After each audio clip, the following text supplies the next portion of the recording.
This is OnePlus Pad, and today I will show how you can set up and use the nearby share feature on this device. So first step is to turn on the Wi-Fi and Bluetooth options. Then you gotta find the nearby share tile at the control panel. So it might not be here, and we will have to, oh, never mind, actually here it is.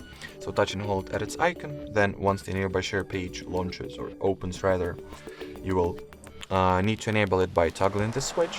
From here you can rename your tablet or device if you want to.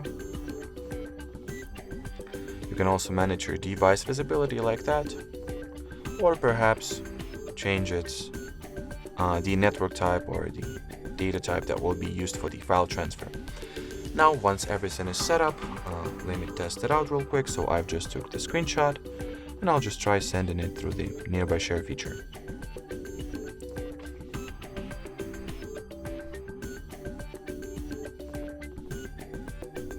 So as you can clearly see, the screenshot or the image was sent and received successfully. So that will be it for this video. Thanks for watching and bye bye.